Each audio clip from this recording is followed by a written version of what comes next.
Student बेटा जी अज असी करांगे चैप्टर नंबर 1। साडे चैप्टर का नाम है nature and purpose of business. तो बेटा टॉपिक लिया है बिजनेस रिस्क। पढ़ना स्टार्ट करते हैं। Business unit are exposed to various type of risk. कहते बिजनेस में बहुत सारे खतरिया का सामना करना पैंदा है। This risk may arise due to technological change, economic change, competition, natural climate etcetera. कहते कि जेडे खतरे ने, जेडे रिस्क ने, ये तकनीकी चेंज दे करके या आर्थिक चेंज दे करके या कॉम्पीटिशन दे करके या कुदरती आफतां करके जेडे आ जाता है। ये businessman has to take all the decision on the business of future prediction. कहते कि एक बिजनेसमैन जेड़ा अपने बिजनेस वास्ते बहुत सारे डिसीजन लैंदा फ्यूचर दे वास्ते, बट फ्यूचर इज़ अनसर्टेन। पर फ्यूचर नू कोई नहीं जानता, फ्यूचर अननोन है। So there can be chance of loss due to unexpected future change. कहते कि इस करके बहुत ज़्यादा मौके बन जाते हैं कि जो अचानक कोई फ्यूचर विच चेंज आ जाता तो बिजनेस नू रिस्क उठाना पैंदा है। Business risk are common to all business. कहते बिजनेस रिस्क जिहड़ा एक आम गल है हर एक बिजनेस विच। All businessman from a small vendor to a big industrialist face risk. Vendor मतलब होंदा विक्रेता। कहते कि हर एक बिजनेसमैन चाहे वह विक्रेता है या कि इंडस्ट्री का मालक है तो उन्होंने ये जेडे रिस्क जेडे उठाने पैंदे ने। हुण असीं डेफिनेशन देवांगे, सिर्फ 2 देवांगे। अकॉर्डिंग टू द हार्डी कहते business risk refer to uncertainly as regard cost, loss और डैमेज। कहते कि जेडे रिस्क है बिजनेस विच लगाए गए, मतलब जिहड़ी कॉस्ट है उहदे करके, धन दा नुकसान दे करके, जां नुकसान दे संबंधित विच जेहड़ा अचानक जेहड़ा नुकसान हो जाता उहदे संबंध नूं दर्शाउंदा है। ठीक है। अकॉर्डिंग टू व्हीलर, हुण व्हीलर की कहते risk is a chance of loss. कहते कि ये जेड़ा रिस्क है ये लॉस दा मतलब संभावना है, चांस है। It is possibility to of some unfavourable occurrence. कहते कि ये अचानक आने वाली किसी घटना की संभावना होंदी है। ठीक है बेटा। तो साडा अगे है नेचर ऑफ बिजनेस रिस्क। केड़ा रिस्क हो सकता है असीं पढ़ांगे। कहते business is expose to various type of risk. Business विच बहुत सारे रिस्क हो सकते हैं। Some of it is risk are foreseeable while other are not predictable. कहते कुछ जेडे रिस्क जेडे ने पता हुंदा कि इंसान ये आ सकते हैं बिजनेस, कुछ फ्यूचर विच अचानक सडनली आ जाते हैं, जिस कि सडनली सरकार दियां नीतियां चेंज हो जांदियां ने, कोई कुदरती आफत आ जाती है तो जेडे मतलब अग वगैरह लग जाती, ये चीज़ां। ठीक है। हुण कहते हैं कि हेठ लिखे जोड़े पॉइंट है उन्होंने असीं पहला पॉइंट पढ़ांगे। कहते रिस्क कैन बी रिड्यूस। जोड़ा रिस्क है उन्होंने घट किया जा सकता है। ठीक है। किस तरह घट किया जा सकता है? कहते risk can be reduce only the forecasting of various factor which have adverse effect on the business. कहते ने कि बिजनेस दे विच जेडे इफैक्ट रहे ने, जेडे बिजनेस विच अनुमान लगा उन्हां कारणां दा पता लगा के बिजनेस दे विच जेडे रिस्क ने उन्हां नूं घट किया जा सकता है। The factor like demand of customer, ये भी कारण है, मतलब जिस कस्टमर की जी डिमांड है उहदे करके, लैवल ऑफ कंपीटिशन दे करके, change in taste and preference of customer should be assured properly to minimise the risk. कहते कि यह चीज़ां करके जिहड़ा बिजनेस विच रिस्क है उन्होंने घट किया जा सकता है। ठीक है। यह कारण जोड़े भी है ने, जिस कि factor of like demands of customer वाला और कंपीटिशन और जो ग्राहक है उन्होंने टेस्ट, उन्होंने प्रैफरेंस जी उन्होंने सारी नॉलेज लैके उन्होंने बारे मतलब इन्होंने कारणों का पता करके इस बिजनेस जो रिस्क आता उन्होंने घट किया जा सकता है।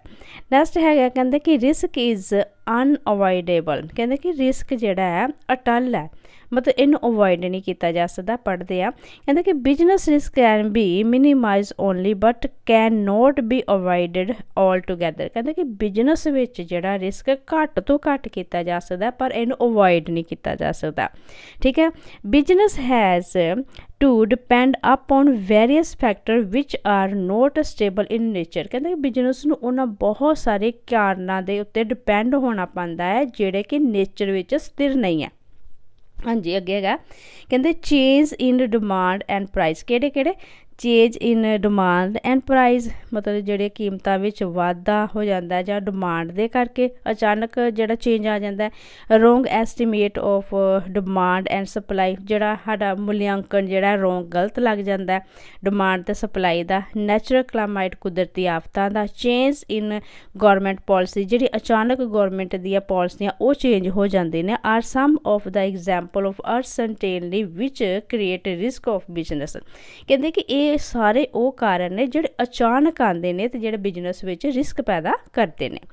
ਅੱਗੇ ਗਿਆ ਕਹਿੰਦੇ ਮੋਰ ਰਿਸਕ ਇਨ ਨਿਊ ਬਿਜ਼ਨਸ। ਕਹਿੰਦੇ ਕਿ ਜਦੋਂ ਬਿਜ਼ਨਸ ਸਟਾਰਟ ਕਰੋ ਉਹਦੇ ਵਿੱਚ ਜਿਹੜਾ ਨਵਾਂ ਬਿਜ਼ਨਸ ਸਟਾਰਟ ਕਰਦੇ ਆ ਉਹਦੇ ਵਿੱਚ ਜ਼ਿਆਦਾ ਖਤਰਾ ਹੁੰਦਾ ਹੈ, ਜ਼ਿਆਦਾ ਸਾਨੂੰ ਰਿਸਕ ਉਠਾਉਣੇ ਪੈਂਦੇ ਨੇ।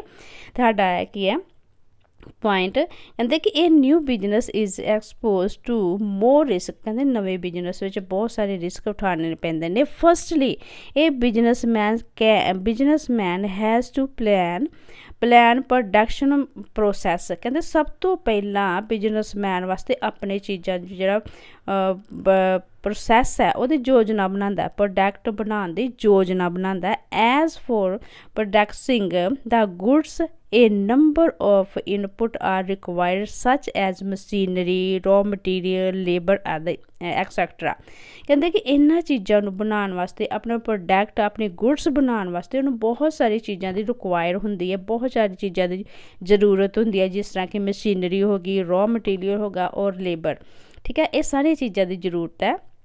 ਆਫਟਰ ਇਟ ਕਹਿੰਦੇ ਇਸ ਤੋਂ ਬਾਅਦ ਦਾ next step to planning about marketing. ਹੁਣ ਵੇਖੋ ਚੀਜ਼ਾਂ ਬਣਾ ਲਈਆਂ ਤਾਂ ਹੁਣ ਉਹਦਾ ਨੈਕਸਟ ਸਟੈਪ ਹੈ ਕਿ ਆਪਣੇ ਜਿਹੜਾ ਪ੍ਰੋਡਕਟ ਉਹਨੂੰ ਮਾਰਕੀਟ ਵਿੱਚ ਲਿਆਉਣਾ। ਇਹ businessman has to take number of decision while selling goods to the customer. ਕਹਿੰਦੇ ਕਿ ਫਿਰ ਉਹ ਆਪਣੇ ਜਿਹੜੇ ਚੀਜ਼ਾਂ ਬਣਾਉਂਦਾ ਵਾ ਮਾਰਕੀਟ ਵਿੱਚ ਭੇਜਦਾ ਵਾ ਅਤੇ ਉਹਨਾਂ ਚੀਜ਼ਾਂ ਨੂੰ ਗ੍ਰਾਹਕ ਤੱਕ ਪਹੁੰਚਾਉਣ ਵਾਸਤੇ ਉਹ ਬਹੁਤ ਸਾਰੇ ਫੈਸਲੇ ਲੈਂਦਾ। ਠੀਕ ਹੈ, any wrong decision at any stage may create problem for the concern. ਕਹਿੰਦੇ ਕਿ ਇਸ ਮਾਮਲੇ ਦੇ ਵਿੱਚ ਜਦੋਂ ਕੋਈ ਅਚਾਨਕ ਕੋਈ ਗਲਤ ਡਿਸੀਜਨ ਲਿਆ ਜਾਂਦਾ ਅਤੇ ਉਦੋਂ ਕੀ ਹੋ ਜਾਂਦਾ, ਰਿਸਕ ਦੀ ਪ੍ਰੋਬਲਮ ਜਿਹੜੀ ਹੈ ਆ ਜਾਂਦੀ ਹੈ ਬਿਜ਼ਨਸ ਵਿੱਚ। ਠੀਕ ਹੈ ਬੇਟਾ, ਨੈਕਸਟ ਹੈਗਾ ਕਹਿੰਦੇ risk varies with the amount of investment. ਕਹਿੰਦੇ ਕਿ ਜਿਹੜਾ ਰਿਸਕ ਹੈ ਜਿਹੜੇ ਅਮਾਊਂਟ ਲਾਉਂਦੇ ਆ ਇਨਵੈਸਟ ਕਰਦੇ ਆ ਬਿਜ਼ਨਸ ਉਹਦੇ ਕਰਕੇ ਵੀ ਆ ਸਕਦਾ। ਕਹਿੰਦੇ ਕਿ risk varies with the amount of money invest in business. ਕਹਿੰਦੇ ਕਿ ਰਿਸਕ ਜਿਹੜਾ ਬਿਜ਼ਨਸ ਵਿੱਚ ਲਗਾਏ ਗਏ ਇਨਵੈਸਟਮੈਂਟ ਹੈ ਮਨੀ ਦੇ ਨਾਲ ਵੀ ਆ ਸਕਦਾ ਹੈ। The risk increase with the increase in investment. ਕਹਿੰਦੇ ਕਿ ਜਦੋਂ ਸਾਡੀ ਇਨਵੈਸਟਮੈਂਟ ਜਦੋਂ ਅਸੀਂ ਅਮਾਊਂਟ ਆਪਣੀ ਜ਼ਿਆਦਾ ਲਾਉਂਦੇ ਹਾਂ ਅਤੇ ਸਾਡੇ ਰਿਸਕ ਵੀ ਜ਼ਿਆਦਾ ਹੋ ਜਾਂਦਾ। And decrease with the rise in investment. ਅਤੇ ਜਦੋਂ ਸਾਡੀ ਇਨਵੈਸਟਮੈਂਟ ਘਟਦੀ ਹੈ ਤਾਂ ਉਦੋਂ ਸਾਡੇ ਰਿਸਕ ਵੀ ਜਿਹੜੇ ਘਟ ਜਾਂਦੇ ਨੇ।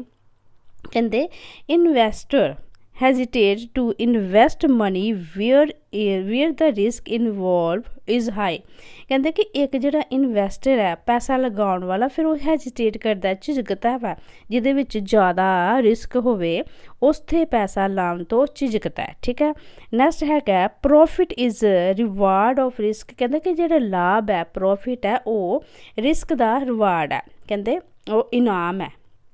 ਕਹਿੰਦੇ no risk no gain is the universal acceptable principle applying to all type of business concern. ਕਹਿੰਦੇ ਕਿ ਨੋ ਰਿਸਕ, ਕਹਿੰਦੇ ਕਿ ਰਿਸਕ ਤੋਂ ਬਿਨਾਂ ਕੋਈ ਪ੍ਰੋਫਿਟ ਨਹੀਂ ਹੁੰਦਾ ਅਤੇ ਇਹ ਇੱਕ ਉਹੋ ਜਿਹਾ ਐਕਸੈਪਟੇਬਲ ਸਿਧਾਂਤ ਹੈ ਜਿਹਨੂੰ ਸਾਰੇ ਬਿਜ਼ਨਸ ਜਿਹੜੇ ਨੇ ਉਹ ਕਬੂਲ ਕਰਦੇ ਨੇ, ਸਵੀਕਾਰ ਕਰਦੇ ਨੇ। It is a reward to the risk taking by businessman. ਕਹਿੰਦੇ ਕਿ ਇਹ ਬਿਜ਼ਨਸਮੈਨ ਜਿਹੜਾ ਪ੍ਰੋਫਿਟ ਹੈ ਇਹ ਬਿਜ਼ਨਸਮੈਨ ਵਾਸਤੇ ਇੱਕ ਰਿਵਾਰਡ ਹੈ, ਇੱਕ ਇਨਾਮ ਹੈ। If N entrepreneur is not prepared to undertake risk then he will not accept high profit। ਕਹਿੰਦੇ ਕਿ ਜੇ ਇੱਕ ਜਿਹੜਾ ਉਦਯੋਗਪਤੀ ਹੈ ਐਂਟਰਪ੍ਰੇਨਰ ਮਤਲਬ ਉਦਯੋਗਪਤੀ ਹੈ ਉਹ ਰਿਸਕ ਉਠਾਉਣ ਵਾਸਤੇ ਕਾਬਲ ਨਹੀਂ ਹੁੰਦਾ ਜਾਂ ਆਪਣੇ ਆਪ ਨੂੰ ਪ੍ਰਪੇਅਰ ਨਹੀਂ ਕਰਦਾ ਅਤੇ ਉਹਦਾ ਮਤਲਬ ਕਿ ਉਹ ਹਾਈ ਪ੍ਰੋਫਿਟ ਵੀ ਉਠਾਉਣ ਦੇ ਕਾਬਲ ਨਹੀਂ ਹੈ, ਉਹਨੂੰ ਹਾਈ ਪ੍ਰੋਫਿਟ ਨਹੀਂ ਹੋ ਸਕਦਾ। ਸੋ It is rightly said that profit and risk go side by side। कहते कि इस करके बहुत ये सही है, ये सही गल है कि ਜਿਹੜਾ ਰਿਸਕ ਅਤੇ ਪ੍ਰੋਫਿਟ ਹੈ ਇੱਕ ਦੂਜੇ ਦੇ ਨਾਲ ਚੱਲਦੇ ਨੇ, ਠੀਕ ਹੈ, ਨਾਲ ਨਾਲ ਚੱਲਦੇ ਨੇ। ਨੈਕਸਟ ਹੈਗਾ ਕਹਿੰਦੇ risk link to situation of business. ਕਹਿੰਦਾ ਕਿ ਹੁਣ ਜਿਹੜਾ ਰਿਸਕ ਜਿਹੜਾ ਉਹ ਹਰ ਇੱਕ ਜਿਹੜੀ ਸਿਚੁਏਸ਼ਨ ਨਾਲ ਵੀ ਜਿਹੜਾ ਜਿੱਥੇ ਸਿਚੁਏਟਡ ਕੀਤਾ ਜਾਂਦਾ ਉਹਦੀ ਚੀਜ਼ਾਂ ਨਾਲ ਵੀ ਲਿੰਕ ਰੱਖਦਾ। ਕਹਿੰਦਾ the amount of risk depend upon the place and locality of the business where the business is situated. ਕਹਿੰਦੇ ਕਿ ਜਿਹੜਾ ਰਿਸਕ ਹੈ ਉਹ ਜਗ੍ਹਾ ਅਤੇ ਖੇਤਰ ਦੇ ਨਾਲ ਬਹੁਤ ਜ਼ਿਆਦਾ ਲਿੰਕ ਰੱਖਦਾ ਹੈ ਜਿੱਥੇ ਕਿ ਬਿਜ਼ਨਸ ਖੋਲ੍ਹਿਆ ਜਾਂਦਾ ਹੈ। Business located at the centre place of town will have less risk than business located at distance place or new place। ਕਹਿੰਦੇ ਕਿ ਜਦੋਂ ਅਸੀਂ ਬਿਜ਼ਨਸ ਜਿਹੜਾ ਹੈ ਟਾਊਨ ਦੇ ਸੈਂਟਰ ਦੇ ਵਿੱਚ ਖੋਲ੍ਹਦੇ ਹਾਂ ਤੇ ਉਹਨੂੰ ਘੱਟ ਰਿਸਕ ਜਿਹੜਾ ਹੈ ਉਠਾਉਣਾ ਪੈਂਦਾ, ਤੇ ਜਦੋਂ ਉਹੀ ਜਿਹੜਾ ਬਿਜ਼ਨਸ ਹੈ ਅਸੀਂ ਸ਼ਹਿਰ ਤੋਂ ਦੂਰ ਜਿੱਥੇ ਵਸੋਂ ਘੱਟ ਹੁੰਦੀ ਹੈ ਜਾਂ ਜਿੱਥੇ ਲੋਕਾਂ ਦਾ ਜ਼ਿਆਦਾ ਉਹ ਗੈਦਰਿੰਗ ਨਹੀਂ ਹੁੰਦੀ ਤੇ ਉੱਥੇ ਜਦੋਂ ਬਿਜ਼ਨਸ ਖੋਲ੍ਹਦੇ ਤਾਂ ਉੱਥੇ ਰਿਸਕ ਜ਼ਿਆਦਾ ਹੁੰਦਾ ਹੈ, ਠੀਕ ਹੈ। ਇਹ business situated at new place or distance place can not attract customer even after advertisement. ਕਹਿੰਦਾ ਕਿ ਜਦੋਂ ਅਸੀਂ ਦੂਰ ਕਿਤੇ ਬਿਜ਼ਨਸ ਖੋਲ੍ਹ ਲੈਂਦੇ ਹਾਂ ਅਤੇ ਉਹਦੀ ਐਡ ਵੀ ਦਿੰਦੇ ਹਾਂ ਨਾ, ਅਤੇ ਜਿਹੜੇ ਕਸਟਮਰ ਹੈ ਉਹ ਅਟਰੈਕਟਿਵ ਨਹੀਂ ਹੁੰਦੇ ਕਿਉਂਕਿ ਸਾਡੀ ਜਿਹੜੀ ਬਿਜ਼ਨਸ ਹੈ ਬਹੁਤ ਦੂਰ ਖੋਲ੍ਹਿਆ ਗਿਆ ਜਾਂ ਕਿਤੇ ਵਧੀਆ ਏਰੀਏ 'ਚ ਨਹੀਂ ਖੋਲ੍ਹਿਆ ਗਿਆ ਜਾਂ ਕਿਤੇ ਹਟਵੇਂ ਖੇਤਰ ਵਿੱਚ ਖੋਲ੍ਹਿਆ ਗਿਆ, ਅਤੇ ਉਹ ਭਾਵੇਂ ਅਸੀਂ ਐਡ ਵੀ ਦੇਵਾਂਗੇ ਆਪਣੇ ਬਿਜ਼ਨਸ ਦੀ ਆਪਣੇ ਪ੍ਰੋਡਕਟ ਦੀ, ਅਤੇ ਫਿਰ ਵੀ ਜਿਹੜੇ ਕਸਟਮਰ ਹੈ ਉਹ ਅਟਰੈਕਟਿਵ ਨਹੀਂ ਹੁੰਦੇ। ਨੈਕਸਟ ਹੈਗਾ ਕਹਿੰਦੇ risk linked to nature of business. ਕਹਿੰਦੇ ਕਿ ਹੁਣ ਜਿਹੜਾ ਰਿਸਕ ਹੈ ਇਹ ਨੇਚਰ ਬਿਜ਼ਨਸ ਦੇ ਟਾਈਪ 'ਤੇ ਵੀ ਡਿਪੈਂਡ ਕਰਦਾ। ਸਾਡਾ ਕੀ ਹੈਗਾ ਪੁਆਇੰਟ, ਕਹਿੰਦੇ amount of risk depend upon the nature of business, for example type of goods in which business deal. ਕਹਿੰਦੇ ਕਿ ਹੁਣ ਜਿਹੜਾ ਰਿਸਕ ਹੈ ਉਹ ਬਿਜ਼ਨਸ ਦੇ ਟਾਈਪ ਜਿਹੜੀਆਂ ਚੀਜ਼ਾਂ ਅਸੀਂ ਬਣਾਉਂਦੇ ਹਾਂ ਗੁਡਸ ਬਣਾਉਂਦੇ ਹਾਂ ਉਹਦੇ ਨੇਚਰ 'ਤੇ ਵੀ ਡਿਪੈਂਡ ਕਰਦਾ ਕਿ ਅਸੀਂ ਕਿਸ ਤਰ੍ਹਾਂ ਦੀ ਚੀਜ਼ਾਂ ਜਿਹੜੀਆਂ ਮਤਲਬ ਪ੍ਰੋਵਾਈਡ ਕਰ ਰਹੇ ਆ। The risk is low where the businessman deal in necessity because the demand of such goods always remain constant and fixed। ਕਹਿੰਦੇ ਕਿ ਸਾਡੇ ਤੇ ਇਹ ਜਿਹੜਾ ਹੈ ਰਿਸਕ ਉਦੋਂ ਲੋ ਹੋ ਜਾਂਦਾ ਹੈ, ਘੱਟ ਹੋ ਜਾਂਦਾ ਸਾਡੇ ਬਿਜ਼ਨਸ ਵਿੱਚ ਜਦੋਂ ਕਿ ਇੱਕ ਬਿਜ਼ਨਸਮੈਨ ਹੈ ਬਹੁਤ ਜ਼ਿਆਦਾ ਜ਼ਰੂਰੀ ਚੀਜ਼ਾਂ ਅਤੇ ਵਧੀਆ ਜਿਹੜੀ ਹੈ ਪ੍ਰੋਵਾਈਡ ਕਰਦਾ। ਕਹਿੰਦੇ ਉੱਥੇ ਬਿਜ਼ਨਸ ਘੱਟ ਹੋ ਜਾਂਦਾ ਹੈ ਕਿਉਂਕਿ ਜਿਹੜੀ ਵਧੀਆ ਚੀਜ਼ਾਂ ਹੈ ਉਹਨਾਂ ਦੀ ਹਮੇਸ਼ਾ ਮੰਗ ਰਹਿੰਦੀ ਹੈ ਅਤੇ ਹਮੇਸ਼ਾ ਉਹ ਸਥਿਰ ਰਹਿੰਦੀਆਂ। ਜਦੋਂ ਅਸੀਂ ਬਣਾਏ ਹੋਏ ਜਿਹੜਾ ਪ੍ਰੋਡਕਟ ਹੈ ਉਹ ਗਲਤ ਵੇਚਾਂਗੇ, ਉਹ ਘਟੀਆ ਵੇਚਾਂਗੇ ਅਤੇ ਸਾਡੇ ਬਿਜ਼ਨਸ ਜਿਹੜੇ ਪ੍ਰੋਡਕਟ ਦੀ ਮੰਗ ਘੱਟ ਹੋ ਜਾਏਗੀ, ਅਤੇ ਜੇ ਅਸੀਂ ਪ੍ਰੋਵਾਈਡ ਕਰਾਂਗੇ ਵਧੀਆ ਚੀਜ਼ਾਂ ਤਾਂ ਸਾਡੇ ਪ੍ਰੋਡਕਟ ਦੀ ਜਿਹੜੀ ਮੰਗ ਵੱਧ ਜਾਏਗੀ। ਠੀਕ ਹੈ ਬੇਟਾ, ਇਸ ਤਰ੍ਹਾਂ ਸਾਡਾ ਇਹ ਟੌਪਿਕ ਖਤਮ ਹੋ ਗਿਆ ਅਤੇ ਨੈਕਸਟ ਵੀਡੀਓ ਵਿੱਚ ਅਗਲੇ ਟੌਪਿਕ ਲਵਾਂਗੇ। ਤਦ ਤੱਕ ਤੁਸੀਂ ਇਹਨਾਂ ਨੂੰ ਧਿਆਨ ਨਾਲ ਪੜ੍ਹੋ। ਨੈਕਸਟ ਵੀਡੀਓ 'ਚ ਮਿਲਦੇ ਹਾਂ। Take care.